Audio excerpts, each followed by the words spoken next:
Good morning, good morning, good morning, good morning, good morning. I'm pointing at my shirt because this will be the primary driver of today's conversation. Give me a hot sec.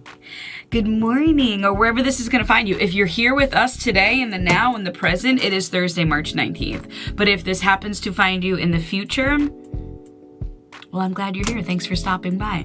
We are going to talk about this ridiculous shirt and the, how do I want to phrase this? Complicated relationships that millennial women have with their mothers. I got a text last night from mine and it just sent me to the moon. I was like, I will kill you. So some reading materials for you to get familiar with and acclimated with while we chat and catch up and talk. We have lots of things to get to other than that. Miami University, we'll chit-chat about that, and I'm blanking on one or two other things that I wanted to chit-chat with you about. The WNBA, one quick note on that, and today is National Let's Laugh Day. So I figured, you know my stance. If you can't let it out here, then where are you going to let it out? Where are you going to feel comfortable enough in your own skin as a human with yourself, surrounded by the people that you like or love or dislike or whatever the case may be? If you can't feel comfortable to show up as you are, wherever you are, and meet me here in this place, then where are you going to do that? It's a good place to start flexing that right here, right now, today. You're in a good space. You're with good company. I want to start something new. This is something I used to do on my radio show every day that I want to continue here. What's your name and what neighborhood are you listening from right now, wherever that may be? Please comment below on whatever platform you're watching this on. Or if you want a little bit more connection, you can DM me at the Tiff 2Fs Potter like the wizard. Whether you stop by one time and you're like, this wasn't for me, I don't really vibe with this girl, that's okay. I just appreciate that you stopped by. Stopping by is like, it's like my culture. It's if I could create a career out of just stopping by various places to see people that I like for 20 minutes to an hour to 2 hours, I would do it.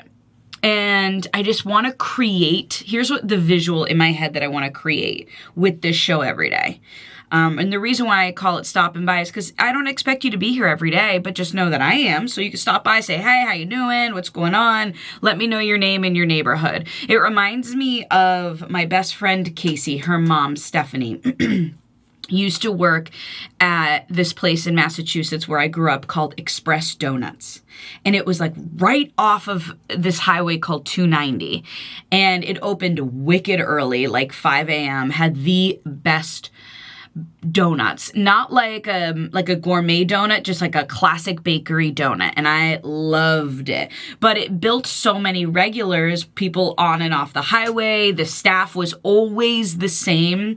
And so people would just stop by, get a coffee, say hi, stop by, get a donut. Maybe you sat for a while, maybe you checked in, but it was routine. It was a third place. It was community. And it was just at that time, a donut shop with some coffee. And I would love to have that in real life here in Cincinnati where you could physically stop by and we can, like, that's all I do. Like, hey, how are you? Good. What's up? Give me like 2 or 3 things. Boom, boom, boom. It's very much how the show is.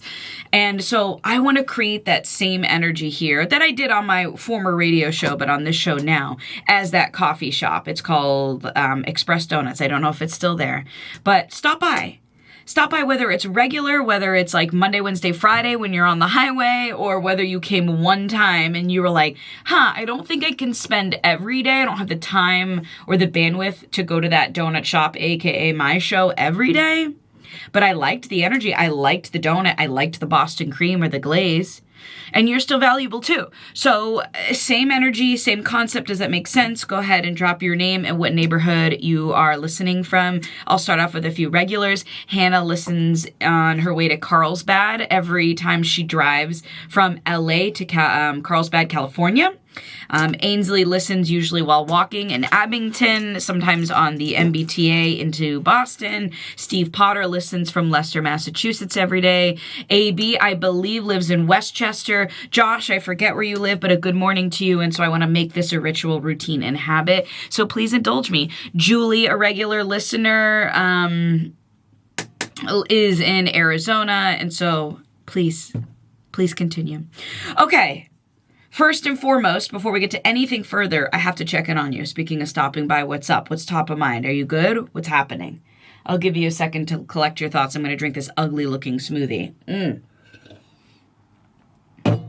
Where are we at? We are more than halfway through the month of March. January, February did what they did. We knew they always do what they do. March is going by kind of quick. But what are you thinking about? Maybe it's Miami University. Huge congratulations. Oh my God, the internet was like, let's do it. And so was the arena. Today officially marks the March Madness, the kickoff of March Madness, the NCAA basketball tournament. And Miami of Ohio, went undefeated in their regular season and made it to the first four, which always gets played in Dayton, Ohio. And so it seemed like Miami University drove up to Dayton and they ended up taking the win, and it was historic and super exciting and exhilarating. And there are so many wonderful sports moments, but there is something special about a very high energy, high electric arena for basketball. It's different than watching football, very different than watching baseball, unless you're at Fenway, which, by the way, Hillary Duff is the commencement speaker for Boston University? Could be Boston College at Fenway Park. I just saw that this morning. But anyways, yeah, the energy, it really makes a difference, I would assume, if you're a player. As the in-arena host of Xavier men's basketball this season, it was my first season doing this job, the energy of the crowd does make a difference, especially the student section. The entire swim and dive team ran down in front of the opposing team's basket in their Speedos, naked Speedo, goggles, and in swim caps on. It was awesome. And so they ended up taking the win. They will play again on Friday. In fact, UK plays at like 12:15, and then Miami of Ohio plays at like 4:15. So what a wonderful Friday. What a wonderful Friday activity. What else is top of mind outside of it being National Laugh Day? Oh, and continuing into the basketball conversation, the WNBA also signed a major deal. The exact terms are not disclosed as of yet, I would assume that, but it's expected to include significant increases in areas ranging from player salaries to revenue sharing. Recent proposals included a maximum player salary exceeding $1 million. So this is great. This is great for the WNBA. It is only growing and growing and growing and growing, and a salary cap of around $7 million. And these female athletes really do deserve that. So they are changing the landscape of the sport. And the WNBA season kicks off in a couple of weeks in May, about a month or so, a little bit more than a month. I don't really know what day it is. So big on that one. I did want to play one piece of audio for you before we move on. This is the final call of Miami winning yesterday. All for this. They belong. It's a Miami moment. So cool. Big congrats. One final thing happening in Cincinnati tonight. You'll have to let me know if you're going. Since I don't have my radio connections anymore, I don't think I'll be there, but you never know. Cardi B is taking over Heritage Bank tonight, so that'll be a good time. And we'll have to debrief tomorrow. Okay, let's chit-chat about the main topic of today's conversation. No, I'm not pointing at my breasts. I'm pointing at this t-shirt. Take a minute to get acclimated with what some of the words are on this shirt. I'll give you a hot second.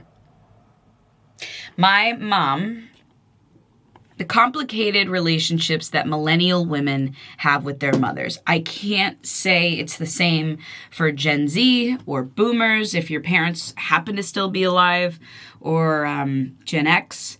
But there is something about millennial women and their relationships with their mothers that can go from hot to cold and everything in between in the matter of seconds.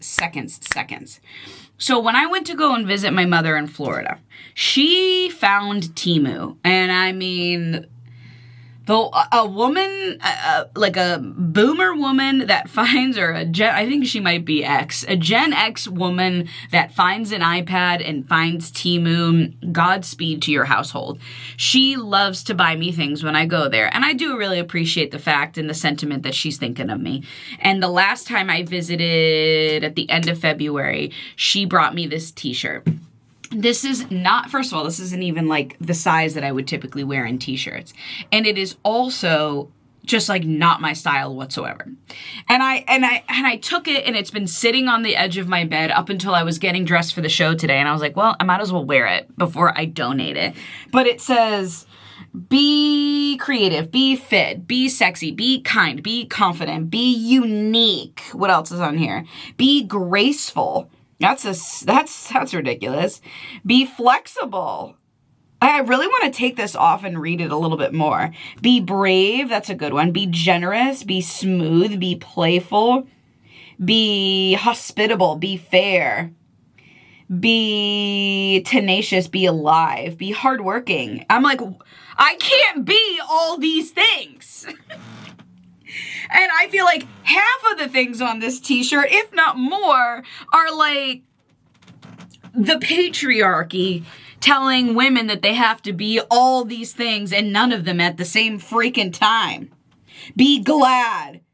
What does this one say? I can't even read that. Be good. Well, I knew that was. Be jolly. What am I, fucking Saint Nick? When you saw this shirt, did you think of me? Like, why? First of all, not my style. And this, like, I just hate the messaging of this t-shirt. I hate it. And I will 100% be donating it, or else I'd be throwing it in the trash. But I don't really want any woman wearing a t-shirt like this.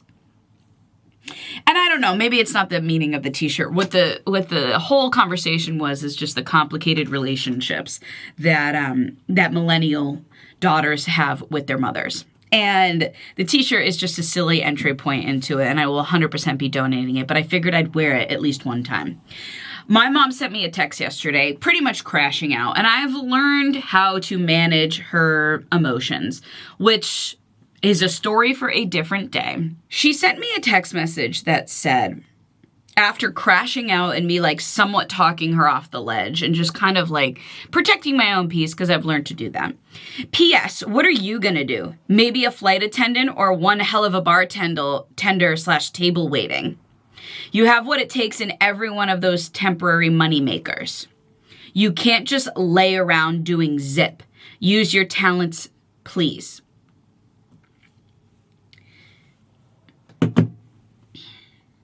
God, please grant me peace and wisdom, because the audacity of that text message sent me to the fucking moon. This after you just crashed out over text message.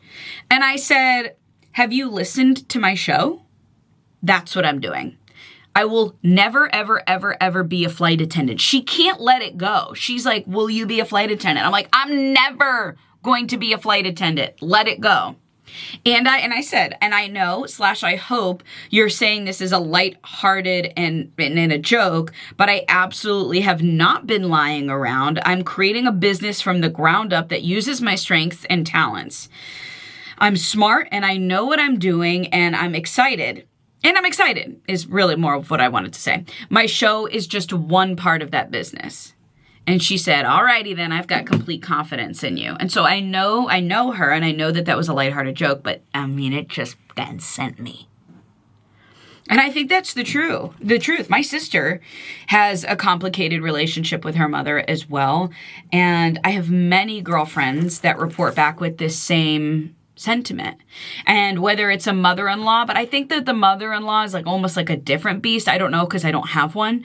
But just, I can go from being like, you're my girl, I see you, yada yada, to I will end you within one sentence. And I will cut deep when I do that. What is it? I would never do that to a friend, to anyone else in my life, but there is this like special thread between a millennial daughter and her mother that just clicks. And I can't be the only one that's alone in that one. You'll have to let me know if you agree or not. In the meantime, why don't we pick one of the 4,000 idiotic words on this shirt? Be confident. I do like that one, so we'll leave it there. Thanks for stopping by. I appreciate it. Again, remind me your name and what neighborhood you're listening from, and then we'll go from there. I'll see you tomorrow. I appreciate you inviting me into your life, into your world, and to the places that you love. If anything that I said today resonated with you, send the link to a friend and be like, come on in and join. And I'll see you right back here tomorrow. If it's helpful to you to subscribe to this and get notifications, that way you know when the episodes drop. I tend to try to put them out at 8 a.m., but when I add in some video, I'm in the process of growing this from the ground up, so I'm cutting myself a little slack and grace as I get the timing down of this. So I appreciate you. I'll see you back here tomorrow. Go Miami, go UK, and we'll pick one more word. How about be respectful?